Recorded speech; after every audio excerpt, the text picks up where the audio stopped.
Bom dia. Vamos iniciar agora a apresentação do trabalho com o título de Manutenção Autônoma, um estudo de caso aplicado a uma prensa pneumática no setor de vulcanização. Esse trabalho será apresentado hoje por mim, Juliana Gomes, mas tem como autores eu, Juliana Gomes, Gabriel Vitor de Oliveira de Souza e o professor Ivanildo Fernandes, todos da UFCG.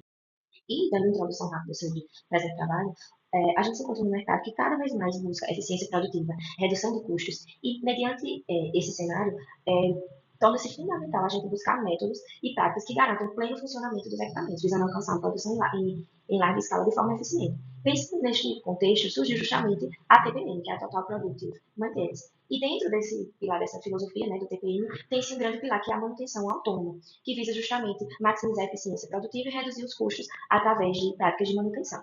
E aí, nesse cenário, a gente encontra o grande problema do local estudado, que foi o que? As quebras frequentes de prensas no setor de vulcanização de sandálias, que ocasionavam paradas em todo o ambiente, por esse ser um setor crítico da empresa. E aí, neste sentido, o presente trabalho tem um objetivo geral de avaliar as implicações e os benefícios da implementação da manutenção autônoma e o aumento da eficiência no setor de vulcanização e indústria calçadista na Paraíba durante o ano de 2024. E aí, dando uma breve fundamentação teórica sobre o que é a TPM, ela surgiu no Japão na década de 1960, ali no cenário da Segunda Guerra Mundial, e ela tem como principal conceito, né, eles são um método de gestão que busca coordenar as atividades de manutenção da empresa, com foco na manutenção, instalação, operação de equipamentos e processos, visando a máxima eficiência e a eliminação dos defeitos. Então, ele está bem alinhado com o just in time e com a melhoria contínua. O TPM ele tem 8 pilares, e dentre eles, um dos principais é a manutenção autônoma, que vai ser o foco do presente trabalho, que tem o propósito de justamente fazer o quê? Eliminar perdas, falhas e defeitos nos equipamentos. E tem como metas principais a eliminação de grandes perdas, manutenção autônoma, planejamento e manutenção, treinamento e capacitação. E aí, nesse sentido, o que é que consiste a manutenção autônoma? Ela consiste na capacitação dos operadores para realizar atividades de manutenção rotineiras, como inspeção, limpeza, lubrificação, e tem como principais benefícios a redução de falhas e tempo de paradas, maior envolvimento dos operadores, melhoria de segurança e organização do ambiente. E aí, para a implementação da manutenção autônoma, e mais sugere 7 passos, que consistem na limpeza inicial, eliminação das fontes de sujeira e de locais de difícil acesso, estabelecimento de padrões provisórios de limpeza e inspeção, realização da inspeção geral dos equipamentos, promoção da inspeção geral do processo, sistematização da manutenção autônoma e a prática plena da autogestão. E aí, neste sentido, o presente trabalho tem como caracterização principal, ele se caracteriza como uma pesquisa aplicada, exploratória, um estudo de caso, que foi realizado na indústria calçadista aqui presente na Paraíba, e foram seguidas as etapas descritas anteriormente, com o acréscimo do passo zero, que foi a definição da equipe e a capacitação das ferramentas que serão utilizadas. Foram monitorados os indicadores do tempo médio entre falhas, o MTBF, o NTTR, que é o tempo o tempo médio de reparos, e o OEE, que é o índice de eficiência global da empresa, que leva em consideração a qualidade, a performance e a disponibilidade dos equipamentos. Tudo isso está extremamente relacionado com a manutenção. E aí, dando uma contextualização maior sobre a empresa que foi estudada, foi estudado o processo de vulcanização de sandálias, especificamente nas prensas pneumáticas que são utilizadas para moldar as sandálias.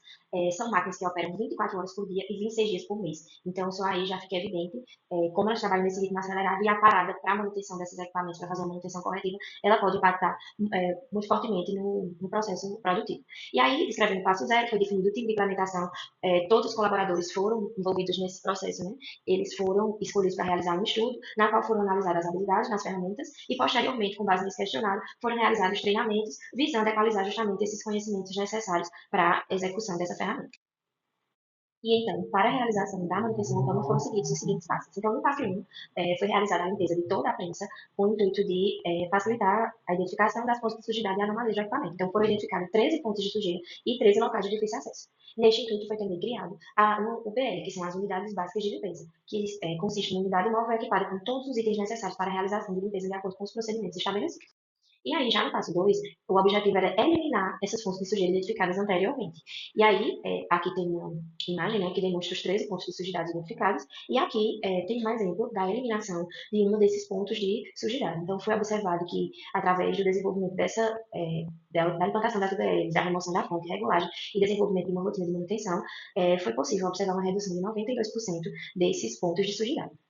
E aí, no ponto 3, ainda no passo 2, foram identificados os pontos de difícil acesso, assim como demonstrado na imagem, e aí foram propostas também soluções para melhorar essas situações, né, justamente para que a gente possa melhorar as funções de inspeção do equipamento, de lubrificação. E aqui a gente tem uma situação na qual a gente pode identificar justamente esse antes e depois, na qual a gente tinha uma barreira contínua, né, que impedia a visualização das condições, e agora foi sugerido essa portinha transparente, na qual era possível visualizar os vazamentos não identificados e não mapeados. E aí, no passo 3, foi justamente feita a elaboração e aplicação dos padrões provisórios de limpeza e inspeção. Foram também realizados ajustes com base nos feedbacks que foram dados pelos operadores e os problemas identificados durante a elaboração dos tais procedimentos. Então, toda a documentação foi formalizada de maneira clara e acessível para facilitar a adesão e a execução pelos membros da equipe.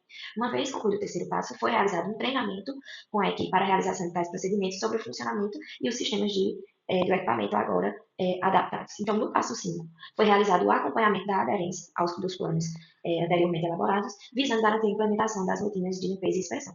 E aí foi realizado esse acompanhamento dos resultados para ver a evolução desse antes e depois da aplicação da manutenção autônoma. E aí a gente foi possível observar uma redução da taxa de queda de 21% para 15%, do tempo médio entre falhas aumentou de 12 dias para 36 dias, só aí a gente vê a relevância da aplicação dessa ferramenta. O tempo médio de reparo caiu de 3,3 horas para 2,1 horas, então isso já impacta diretamente no OEE, que melhorou de 79% para 94%. E aí, no passo 6, que foi o passo justamente de padronização, foram estabelecidos procedimentos definitivos, né, a partir de tudo isso, para garantir a limpeza e funcionamento adequado dos equipamentos. Criaram-se rotinas específicas para a limpeza diária, assim como também realizaram-se inspeções diárias para identificar eventuais problemas, abrindo notas de serviço para documentar qualquer anomalia encontrada. O último passo, né, foi o passo 7, foi onde houve essa consolidação da, da manutenção autônoma, onde ou foi possível observar a redução do tempo necessário para a limpeza e a realização das atividades de melhoria contínua, como o Kaizen. Por exemplo, exemplificado nessa figura, um Kaizen rápido, na qual foi possível fazer um PDCA e análise de todas as atividades de manutenção realizadas. E aí foi possível essa otimização dos processos estabelecidos, onde foi possível realizar uma redução do tempo médio de limpeza e ganhos em disponibilidade e segurança. Então, como conclusões, a gente pode perceber que esse setor, identificado como gargalo no processo produtivo, emergiu como ponto crucial para intervenções eficazes, onde a manutenção autônoma reduziu perdas e quedas, onde foi possível, através dos treinamentos e capacitações, nivelar esse conhecimento e garantir a eficácia das práticas de manutenção autônoma. Aumentou-se a confiabilidade e a eficiência de equipamentos e temos como conclusão final a aplicação da manutenção autônoma, ela revelou-se como uma estratégia altamente eficaz para otimizar a operação do setor de prensas, resultando em melhorias significativas na confiabilidade dos equipamentos e na produtividade geral do processo produtivo. Então, isso reforça a importância da capacitação dos operadores e da melhoria contínua, assim como evidencia a contribuição da manutenção autônoma para a competitividade e sustentabilidade da empresa. Então, agradeço.